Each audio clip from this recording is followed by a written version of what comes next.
everyone, Christina Tinsley here. For this assignment, I interviewed a 42-month-old little girl and her mother. The little girl was really focused on doing the activities. She completed each one as her mother and I asked her to. So what are the implications to social work of understanding this child's development? A child is expected to hit developmental milestones as they grow. It is important to know what these milestones are so that way you can identify any concerns in their developmental process. The Ages and Stages questionnaire provides us with the tools to be able to identify correctly if that child is developing in the way that they should be. And if not, it allows us that opportunity to be able to catch those things and refer out if need be. Because if a child is not hitting their developmental milestones, it can cause that child to also be delayed in other areas that it might be affecting. And it also can cause stress for the parent. And if that parent is feeling stressed because their child's not hitting those developmental milestones, then it can cause the child to be stressed because their parent is stressed because of their development. I see this a lot in the work that I do. Parents tend to kind of freak out a little bit when the ASQ is brought out and their child's not where they need to be.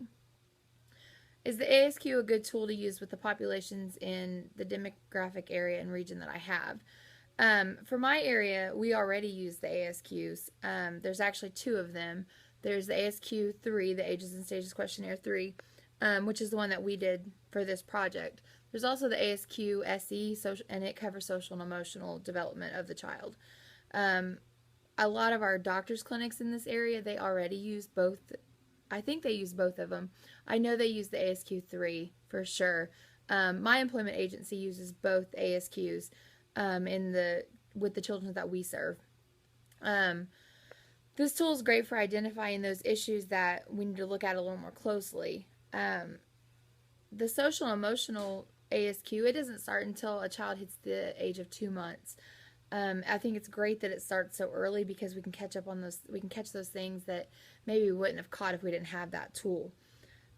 These are both great tools to utilize in my work.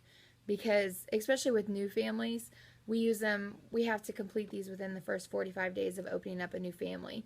And so we go kind of off what the parent says, and then within like 3 months we do it again. And we get to actually see what the child's actually able to do more or less. So they're really great tools to utilize. So what did I learn from this experience? I've been working with my job that I have now for about 4 years now. And when I first started doing the ASQs, I started doing them 4 years ago. And at first I thought, okay, why we do these screening tools? And when I read through them, I thought, these are questions I never really thought to ask or even look at with my own children. And so I found that with my own kids, my youngest daughter, especially at that time, she was only 3. And so I would look at those and I would read through those questions and think, okay, she's hitting where she needs to be hitting. So I actually found that I used them with my own kid after I figured out what they were, because I'd never even heard of them until I started working this job. So I was kind of surprised at the questions asked because I never thought to ask them. I find that the ASQs is a great tool to use to identify problem areas with kids. Sometimes we don't pick up on those. It's been helpful for me in my employment to identify those problem areas, because then I can see, okay, is this something we can need to work on as parent and educator, because that's what I do, I'm an educator, as a parent and educator, or do we need to refer out to another agency for like a special education co-op? That way we can get the services in place if a child is really struggling in an area. I believe that this should be a tool that is used throughout anyone that serves children ages under 5, just because I think it really gives a lot of great information, and it really opens up a parent's eyes to what they should be looking for. That's it. Thanks for watching my video. Bye.